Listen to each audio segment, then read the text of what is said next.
سلام، حابين تبيضوا سنانكم في دقيقة واحدة. في دقيقة واحدة راح تبيض سنانكم، تعود بيضاء كيما اللؤلؤ. وزيد تاني راح تتخلصوا من رائحة الفم الكريهة نهائيا. كما درك وقت الدخول المدرسي، وقت الخدمة، شغل راح تحتكوا بزاف مع الناس، بزاف راح يعانيوا من هذا المشكل. بإذن الله هذا هو الحل، وغير من المنزل بمكونات بسيطة راح تحصلوا على واحد معجون أسنان طبيعي يهنيكم من المشاكل كامل.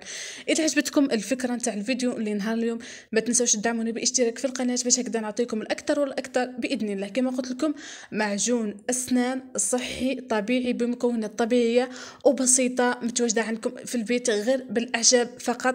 نبداو على بركه الله باول مكون، اللي هو القرنفل ولا المسمار. جيبوا لي مغرفه نتاع المسمار. اذا عندكم مطحونه جيبوا لي مغرفه، اذا كانت عندكم ما مطحوناش اطحنوها.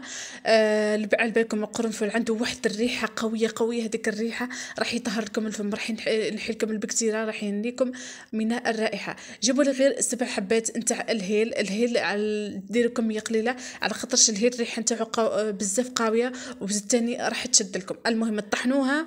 هنايا انا طحنتهم، دوك نغربلهم ونشوف الكميه اللي تجيني باش نقيس قدها. المكون الثالث، هذه الخلطه رهيبه وسهله وسريعه، وزيد تاني الريحه الشابه راح تخلي لكم ريحه روعه روعه، شغل ريحه عطره، ريحه زكيه في الفم نتاعكم، وتشد لكم اطول مده.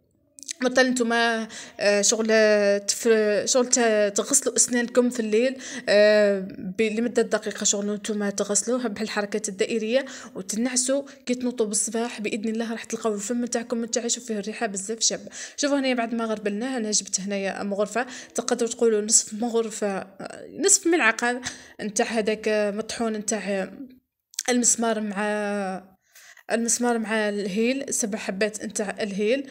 شوفوا هذه الخلطه روعه، جربوها ما تندموش. انا هنايا ما نقول لكمش خدموا كميه كبيره، شوفوا وجدوا غير بكميه كبيره وخبوها عندكم، قيس يومين 3 ايام، ومن بعد عاودوا خدموها جديده، على خاطرش كطول لكم راح تشيح لكم. شوفوا هنا كملوا المكون الثالث اللي هو الزنجبيل روعه روعة روعة.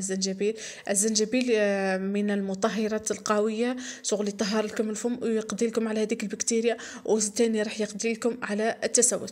راح تلقاو فيه هذيك شوية حروقية، هذيك الحروقية روعة، راح تنظف لكم اللثة، تنظف لكم السنان روعة. خلطوهم مليح، خلطوهم كما راكم تشوفوا. شوفوا هنايا هذه المكونات، اذا تلاحظوا في بعض انواع نتاع معجون الاسنان راح تلاحظوا فيهم هذه الروائح نتاعهم بزاف روعة. معجون الاسنان اصلا يخدموا بهادو الاعشاب. شوفوا هنا يجيبوا لي اي نوع نتاع معجون اسنان نتوما عندكم، اي نوع تستعملوا في الدار، اي نوع، شغل ما تتقيدوش بالنوعيه كيف تستعملوا.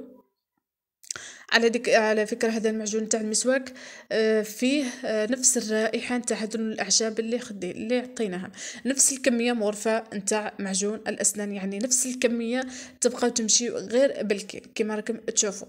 روعة روعة روعة، جربوها من الاستعمال الأول راح تتفاجئوا في النتيجة، يعني راح تتشوكوا في النتيجة.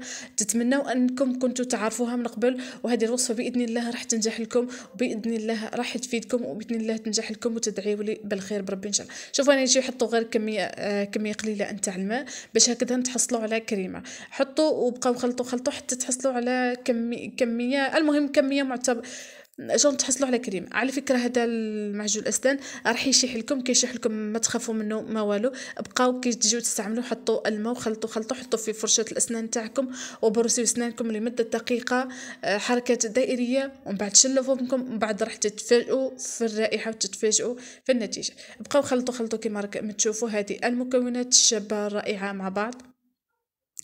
روعة روعة روعة روعة روعة، جربوها وما تندموش، وتقدروا حتى تحتفظوا بها لمدة معينة. ولكن كي تجيو تستعملوها من الأحسن أنكم تقفلوها البلارة نتاعكم، قفلوها باش ما يدخلهاش الهواء، باش ما تأكسد لكمش وما تشح لكمش. خلطة رهيبة ورائعة، استعملوها. كل ما تغسلوا سنانكم من الأحسن تغسلوا بهذه الخلطة. نتمنى أنه الخلطة نهاري تكون نالت إعجابكم. سلام.